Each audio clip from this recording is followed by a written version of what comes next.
तेजी में निकले चले गए, किसी को तकलीफ है, कोई गिर गया, कोई टकरा गया, किसी के पैर में ठोकर लग गई। मेरे आका सरबरे कायनात की शान और अज़मत देखो। मेरे आका सरबरे कायनात मस्जिद नबी में जलवा फरमा नमाज पढ़ा रहे हैं। एक सहाबी रसूल आए, आने के बाद में उन्होंने आने के बाद में वो जब मस्जिद नबी के करीब आए, देखा तो एक घोड़ा चल रहा था। आपने देखा कि एक आदमी अंदर गया है, निकल कर बाहर आता है, झांक कर देखता है, फिर अंदर चला जाता है, फिर 2 रकात नमाज पढ़ता है, फिर बाहर आता है, देखता है, पूछा क्या बात है? कहा मेरा घोड़ा है, मैं देख रहा हूं कि मेरा घोड़ा तो नहीं चला गया, मुझे लंबे सफर पर जाना था, नमाज अदा कर रहा था। दिल में ख्याल आ गया कि अगर मैं कोई इंतजाम खूंटा गाड़ देता हूं तो खूंटा गाड़ने का ये फायदा होगा कि कोई उस खूंटे से अपना घोड़ा बांधेगा तो दिल से नमाज पढ़ लेगा, दिल जमी से जब वो नमाज पढ़ेगा उसे पूरा सवाब मिल जाएगा, मुझे मेरी नियत का सवाब मिल जाएगा। नारे तकबीर, नारे रिसालत, मसलके आला हजरत, अज़मते मदीना शरीफ, उलमाए अहले सुन्नत, सरजमीने फरीदपुर, नारे तकबीर, जिंदाबाद जिंदाबाद। तो उसे उसका सवाब मिल जाए। अब खूंटा गाड़ दिया, खूंटा जब गड़ गया, एक सहाबी आए रात में, उन्हें ठोकर लगी, वो गिर गए, पैर में तकलीफ हो गई। अब इतना था तो नबी के और कौनैन सरबरे कायनात की बारगाह में जाकर के आपने शिकायत कर दी, या रसूल अल्लाह फला फला आदमी ने खूंटा गाड़ा और मेरे ठोकर लगी, मैं गिर गया। अल्लाह के रसूल सरबरे कायनात ने उन्हें भी बुला लिया, भाई तुमने खूंटा क्यों गाड़ा? उन्होंने जब ठोकर लगी तो खूंटा उखाड़ा, उखाड़ कर फेंक दिया। अब वो भी उन्होंने कहा हुजूर मैंने गाड़ा, इसने उखाड़ा? वो कहते हैं हुजूर इन्होंने इसलिए गाड़ा कि कुछ टकरा जाए, मैंने टकराया तो मैंने उखाड़ इसलिए दिया कि मेरे बाद में कोई और ना टकरा जाए, मेरी ये नियत थी। तो हुजूर ने फरमाया तुमने गाड़ा क्यों? कहा हुजूर मैंने ऐसा ऐसा माजरा देखा था, इसलिए मैंने खूंटा गाड़ दिया कि कोई भी मुसाफिर आएगा तो अपने जानवर को, ऊंट को, घोड़े को इससे बांध देगा और आराम से नमाज पढ़ लेगा। तो हुजूर मेरी ये नियत थी। उन्होंने कहा मैंने इसलिए उखाड़ा कि मैंने ठोकर खाई, मेरे बाद कोई दूसरा ठोकर ना खा जाए। मेरे आका सरबरे कायनात ने ना उसे डांटा ना उसे डांटा, इरशाद फरमाया दोनों की नियतें अच्छी थी, इसलिए अल्लाह ने दोनों को सवाब अता फरमा दिया। तुम्हें तुम्हारी नियत का सवाब मिल गया और तुम्हें तुम्हारी नियत का सवाब मिल गया।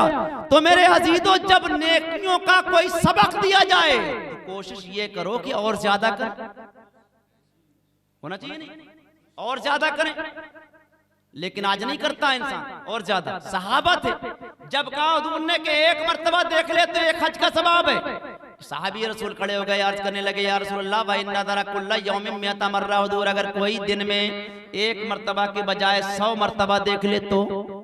घर में ही तो है माँ बाप, बाहर तो नहीं। दूर घर में हम मौजूद हो, जिस दिन खाली हो, काम पे ना जाए, दूर बार बार देखें, बार बार देखें, बार बार देखें, 100 मर्तबा देखें तो या रसूल अल्लाह क्या हमें 100 हज्जों का सवाब मिलेगा? मेरे आका सरबरे कायनात इरशाद फरमाते सहाबी तुम्हें अपने माँ बाप से इतनी मोहब्बत है, इतना प्यार है, इतना प्यार है, इतना प्यार है, तो इससे भी कहीं बढ़कर हमारा परवरदिगार है, इससे भी कहीं बढ़कर हमारा परवरदिगार है। अगर तुम मोहब्बत से 100 मर्तबा देखोगे तो अल्लाह तो इतना बड़ा है कि 100 हज्जों का नहीं बल्कि हजारों हज्जों का सवाब अता फरमाएगा। सुभान अल्लाह, सुभान अल्लाह, अल्लाह हजार हज्जों का सवाब अता फरमाएगा। इसलिए मेरे अजीजों, मैं बता ये रहा था कि हम सबको चाहिए कि माँ बाप से मोहब्बत करें। कौन? वो माँ बाप जिनके बारे में मेरे आका सरबरे कायनात इरशाद फरमाते हैं।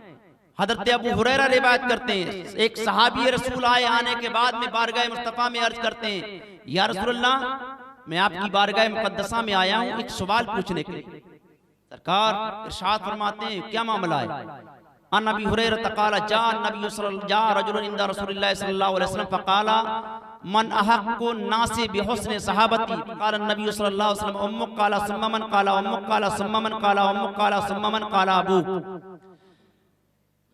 मेरे आका सरबरे कायनात सल्लल्लाहु अलैहि वसल्लम इरशाद फरमाते हैं एक हदीस में रगिमा अनफु रगिमा अनफु रगिमा अनफु क़ील मन या रसूलल्लाह क़ाला मन अदरका वालिदै इंदल किबरी अहदुहुमा औ किलैहिमा फलम यदखुल जन्नह। अल्लाह के रसूल फरमाते हैं कि उसकी नाक खाक आलूद, ये किसी इंसान की मलामत के लिए कहा जाता है, मलामत नहीं, किसी को बुरा जब कहा जाता है तो मलामत के लिए कहा जाता है। तेरी नाक खाक आलूद, खाक आलूद, खाक आलूद 3 मरतबा नबी ने जलाल के आलम में कहा तो सहाबा खड़े हो गए, अर्ज करने लगे या रसूलल्लाह ये जुमले किसके बारे में इरशाद फरमाया? कौन इतना बदकिस्मत है हुजूर जिसके बारे में ये जुमले इस्तेमाल हो रहे हैं? मेरे आका फरमाते हैं उसके लिए इस्तेमाल कर रहा हूं, ये उसके लिए कह रहा हूं कि जिसने बुढ़ापे के आलम में अपने माँ बाप दोनों को या दोनों में से एक को पाया, दोनों को पा लिया या दोनों में से एक को पा लिया, फलम यदखुलिल जन्ना, और फिर भी जन्नती नहीं बन सका, तो वो बहुत बड़ा बदकिस्मत। किस्मत वाले वो लोग कि बुढ़ापे में माँ बाप को पा लिया और पा लेने के बाद में उनसे इतनी मोहब्बत की वो तुमसे राजी हो गए। जब वो राजी हो गए तो खुदा राजी हो गया, और खुदा राजी हो गया तो खुदा की रजा में अल्लाह ने सब कुछ अता फरमा दिया। मेरे अजीजों, अब देखिए बात आ गई माँ बाप दोनों की, चाहे वो बाप हो या माँ हो, मर्तबा तो दोनों का है। ऐसा नहीं है कि खाली माँ की अजमतें बहुत हैं, लेकिन बाप भी ऐसा नहीं है। बाप के बारे में मेरे आका फरमाते हैं रिज़ल रब्बी फी रिज़ल वालिद व सख्तुर रब्बी फी सख्तिल वालिद। बाप की रजा में खुदा की रजा है और बाप की नाराजगी में खुदा की नाराजगी है। अब सहाबी नबी कौनैन सरवरे कायनात की बारगाह में आए। अबू हुरैरा फरमाते हैं एक शख्स आया, आने के बाद में अर्ज करने लगा, या रसूलल्लाह मन अहक्कुन नास ब हुस्न सहाबती, दोनों में से खिदमत का ज्यादा हकदार कौन है? मर्तबा दोनों का ज्यादा है। सवाल किया, या रसूलल्लाह माँ बाप क्या है? मेरे आका फरमाते हैं हुमा जन्नतु का व नारू का, माँ बाप तुम्हारी जन्नत है और वही तुम्हारी जहन्नम। खिदमत कर लो तो जन्नत है, खिदमत नहीं करो तो जहन्नम। कहा हुजूर लेकिन दोनों में से खिदमत का ज्यादा हकदार कौन है? तो आका फरमाते हैं तुम्हारी माँ ज्यादा हकदार। लोगों में खिदमत का ज्यादा हकदार कौन है? आका फरमाते हैं उम्मुक, तुम्हारी माँ ज्यादा हकदार है। कहा सुम्मा मन, उसके बाद? कहा फिर तुम्हारी माँ। कहा उसके बाद? कहा फिर तुम्हारी माँ। चौथी मर्तबा नबी ने फरमाया उसके बाद कौन है? साहबी ने कहा तो हुजूर ने फरमाया सुम्मा अबूक, उसके बाद में तुम्हारे बाप का मर्तबा है।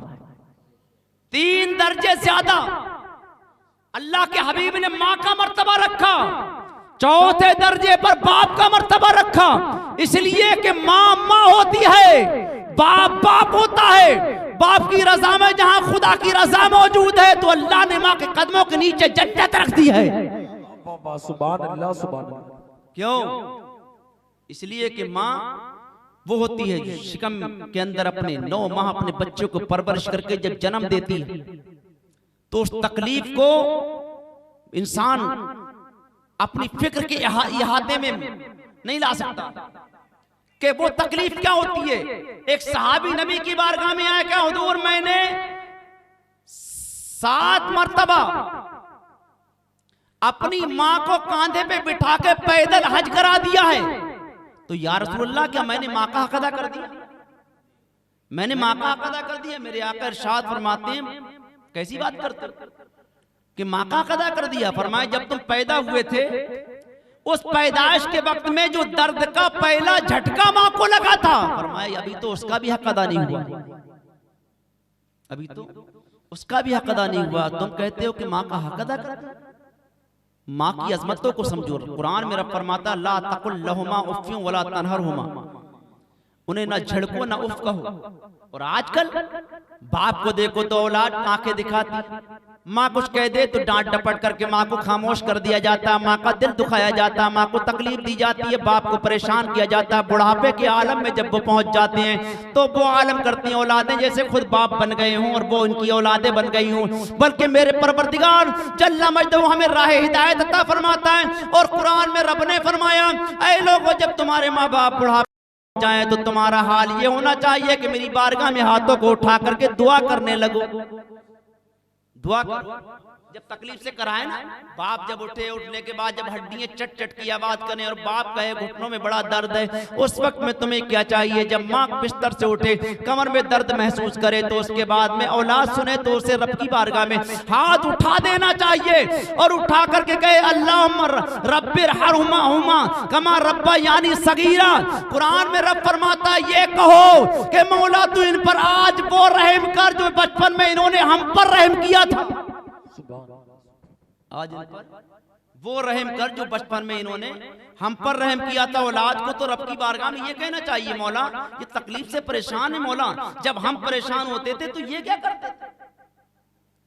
बच्चा जब चलने लगता है, चलने के काबिल होता है और जब गिर जाता है, चलता चलना सीखता होता है, पैर लड़खड़ाते गिरता है तो बाप होता है दौड़कर पकड़ लेता है, माँ होती है तकलीफ नहीं देखती दौड़कर पकड़ लेती, मेरा बेटा लगते जगह नूरे नजर गिर ना जाए, इसे चोट ना लग जाए, इसे तकलीफ ना हो जाए। इसलिए कि औलाद की तकलीफ माँ बाप की तकलीफ होती है, वो उस वक्त में अपने बच्चे की तकलीफ को अपनी तकलीफ समझते हैं और बुढ़ापे में जब पहुंच जाते हैं तो औलाद को चाहिए कि वो उस वक्त में उनकी तकलीफ को अपनी तकलीफ समझे। जब वो परेशान हो दवा दारू के लिए डॉक्टर के पास लेकर जाए, जब कमजोरी उन्हें सताए तो ताकत की चीजें ला ला करके खिलाए, तब सवाब है। मरने के बाद करता है यार इंतजाम देखा है हमने, हालांकि मैं गलत नियत से नहीं कह रहा हूं, करना चाहिए, लेकिन मरने पर देखो तो साहब पूरा ढेरों इंतजाम हुआ पड़ा, अनार लो, सेब लो, संतरे लो, ये लो, वो लो, महंगी सी महंगी चीज लाकर रख दी, सब तैयार है। तो कि स्टेज पर जगह नहीं होती का यार, वो लेकर आओ, मेज लगा दो आगे, बोले यहाँ पर नहीं आ रहा है पूरा इंतजाम, पढ़ने वालों को नीचे बैठना पड़ता है, जगह कम पड़ गई, ये तो होता नहीं।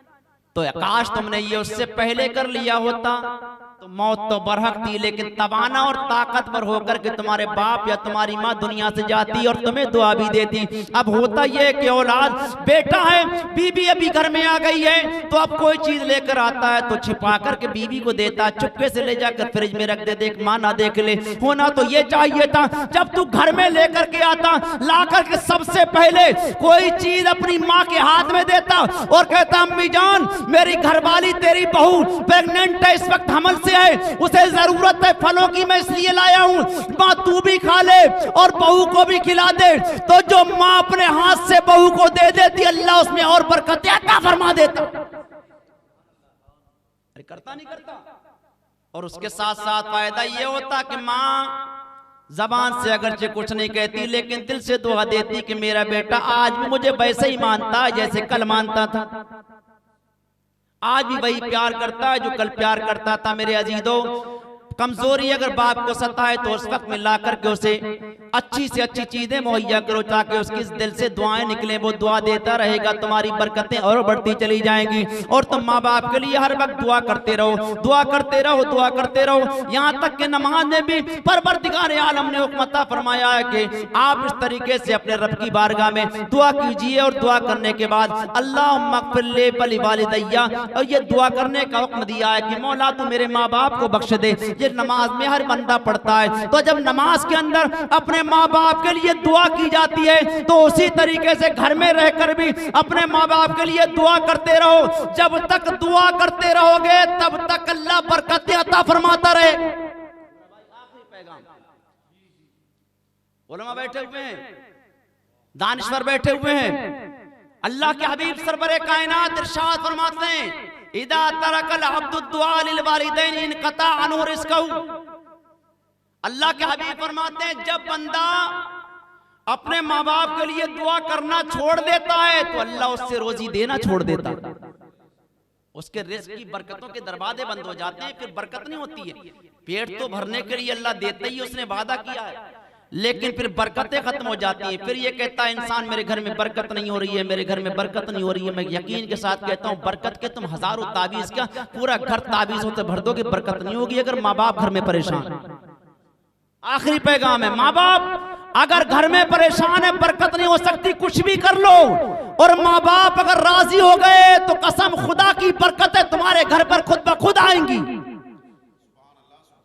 क्योंकि ये मेरा फरमाना नहीं है, मैं नहीं कह रहा हूं, ये अल्लाह के हबीब का फरमान है कि जब बंदा जब तक माँ बाप के लिए दुआएं करता रहता है और माँ बाप औलाद के लिए दुआएं करते रहती है तो उनकी दुआ में इतना बड़ा असर होता है कि उनकी जबान से दुआ निकलती अर्श आदम को छू लेती। माँ जब दुआ करती है तो हाथ नीचे नहीं आते, उससे पहले अल्लाह कबूल कर लेता। तो जब तुम उनके लिए दुआ करो, वो तुम्हारे लिए दुआएं करें तो बरकतें खुद ब खुद तुम्हारे घर में आएंगी इंशाअल्लाह। नौजवानों, आज की इस महफिल से पैगाम लेकर जाओ कि इंशाअल्लाह कैसा भी हाल आ जाए लेकिन माँ बाप को नहीं सताएंगे, खुद भूखे रह लेंगे लेकिन माँ बाप को भूखा नहीं रखेंगे। मोहब्बत बीवियों से भी करो, इसलिए कि बीवियों की वो जात है कि अल्लाह के हबीब फरमाते हैं क़यामत के दिन नेक बीवी शौहर के लिए जन्नत के जाने का जरिया बन जाए। तफसील में जाना नहीं चाहता, वक्त बहुत हो गया। मैं सोच रहा हूँ, मैंने घड़ी नहीं देखी थी इसलिए मुझे एहसास नहीं हो रहा है, मैंने मोबाइल पीछे रख दिया, पता नहीं किस टाइम पे बैठा था और कितना वक्त हो गया। इसलिए मेरे अजीजों बताना ये चाहता हूँ, माँ बाप से मोहब्बत करो। घर में अगर बरकतों की जरूरत है, महफिल मीलाद घरों में करो अगर नबी की शफाअत की जरूरत है, नमाजें पढ़ो अगर जन्नत की जरूरत है, माँ बाप को राजी करो और खुदा की रजा की जरूरत है, और खुदा को राजी कर लो अगर दोनों जहान की सरबरी की जरूरत है। ये पैगाम है तुम्हारे लिए। कुरान की मैंने आयत इसलिए तिलावत की थी, ये कोई मैंने खास मौजू नहीं रखा। वज़क्किर फ़इन्न ज़िक्रा तनफ़उल मोमिनीन, जिक्र करो कि जिक्र से ईमान वालों को फायदा होता है। मैं चाहता हूँ वो बातें पहुंचाई मैंने कि उससे मुझे भी फायदा हो और आपको भी फायदा। अल्लाह अमल की तौफीक अता फरमाए और भूरा भाई के मकान में अल्लाह रहमतों की बरकतों की बारिशें फरमाए, और इस महफिल पाक को अल्लाह कबूल फरमाकर इस घर में रहने वालों के सबके लिए सलामती का अल्लाह जरिया बनाए।